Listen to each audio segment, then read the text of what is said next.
तो ट्रंप किसी भी कीमत पर ईरान का परमाणु संवर्धन बंद करवाना चाहते हैं। अब उन्होंने एक खास प्लान तैयार किया है। वो E3 देशों के जरिए खामनेई से परमाणु समझौते पर हस्ताक्षर करवाने की तैयारी में। लेकिन ट्रंप के इस प्लान को खामनेई, शी जिनपिंग और रूसी राष्ट्रपति की मदद से फेल करने वाले। दरअसल यूरेनियम संवर्धन जारी रखने के लिए रूस और चीन ईरान के समर्थन में खुलकर आ गए। ऐसे में माना जा रहा है कि अब ईरान को एटमी ताकत हासिल करने से कोई नहीं रोक सकता।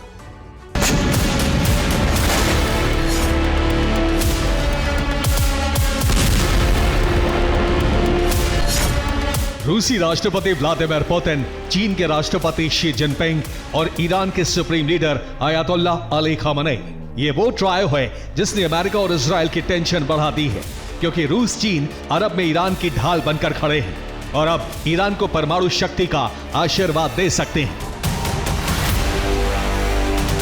अब ऐसा क्यों कह रहे हैं वो आपको बताएंगे, लेकिन उससे पहले आपको ईरान के विदेश मंत्री अब्बास अरागची का लेटेस्ट बयान सुनना जरूरी है, जो ट्रंप और नेतन्याहू की टेंशन बढ़ा रहा है।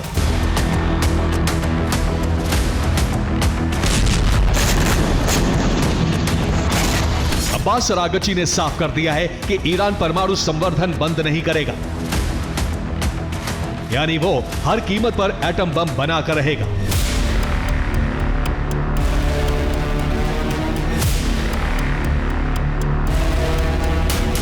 अब्बास अरागची के इस आत्मविश्वास की वजह चीन और रूस के राष्ट्रपति का खुला समर्थन माना जा रहा है। ईरान को यकीन है कि अमेरिका, इजराइल और यूरोपीय देशों की संयुक्त रणनीति को मात देने के लिए रूस और चीन का कूटनीतिक गठबंधन उसकी 100% रक्षा करने में सफल होगा। बीते 3 दिन से ईरान रूस और चीन के साथ बड़ी बैठक कर रहा है।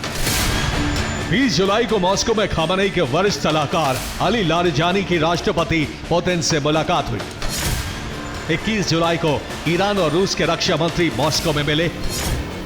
22 जुलाई को तेहरान में चीन, रूस और ईरान के वरिष्ठ अधिकारियों की बैठक हुई।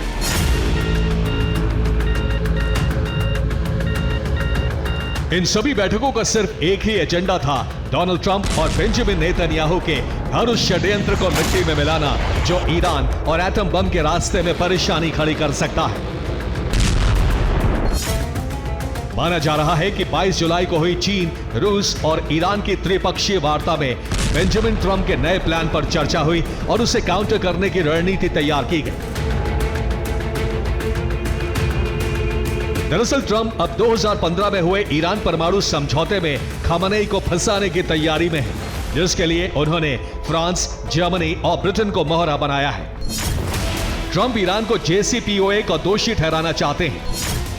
चूंकि ट्रंप ने 2018 में अमेरिका को JCPOA से अलग कर लिया, इसलिए वो खुद ऐसा नहीं कर सकते।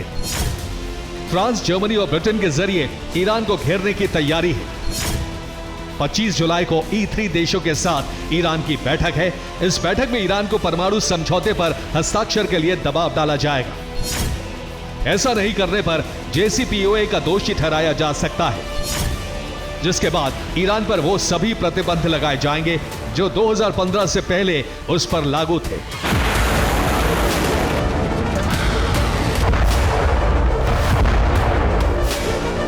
रूस और चीन भी इस समझौते में शामिल थे। ऐसे में ईरान दोनों मित्र देशों की मदद से ट्रंप की इस रणनीति को फेल करने की तैयारी में है। आज तेहरान में हुई बैठक में इसी पर मंथन किया गया।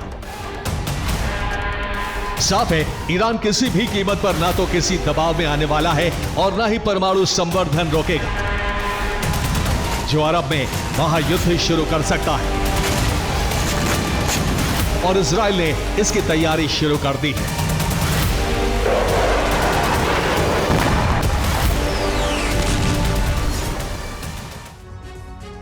और 12 दिनों के युद्ध से सीख लेते हुए इजराइल ने अपने डिफेंस सिस्टम को पहले से ज्यादा मजबूत और लंबी जंग के हिसाब से तैयार करना शुरू कर दिया है। इजरायली सुरक्षा कवच की पहली लेयर से अमेरिका से मिला थर्ड डिफेंस सिस्टम मौजूद है।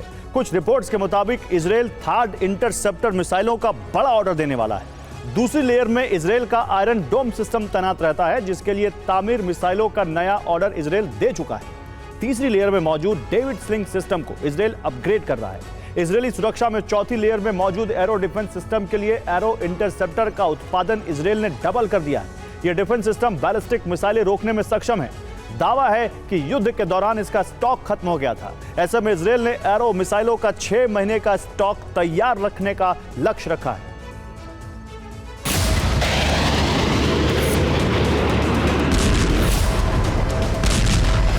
इजराइल की इस तैयारी की वजह 12 दिन के युद्ध में ईरान की बैलिस्टिक मिसाइलों से मिले जख्म हैं। ईरान की बैलिस्टिक मिसाइलों ने तेल अवीव में कई इमारतों को तबाह कर दिया था और भीषण तबाही मचाई थी। यही वजह है कि इजराइल ने इस बार अपने रक्षा कवच को मजबूत करना शुरू कर दिया है। इधर ईरान के परमाणु संवर्धन नहीं रोकने की बात से डोनाल्ड ट्रंप आग बबूला है। उन्होंने अरागची के बयान का हवाला देते हुए ईरान को धमकी दी।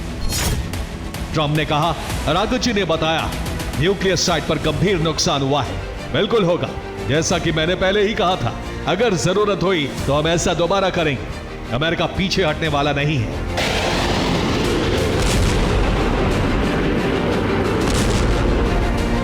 ट्रंप भले ही ईरान पर दोबारा हमले की बात कर रहे हैं, लेकिन इस बार यह युद्ध पहले से कहीं ज्यादा विध्वंसक हो सकता है, जिसका ट्रेलर कैस्पियन सागर से आई ये तस्वीरें हैं। कैस्पियन सागर में रूस ईरान की नौसेना बड़ा युद्धाभ्यास कर रही है। यह युद्धाभ्यास 3 दिन तक जारी रहने वाला है।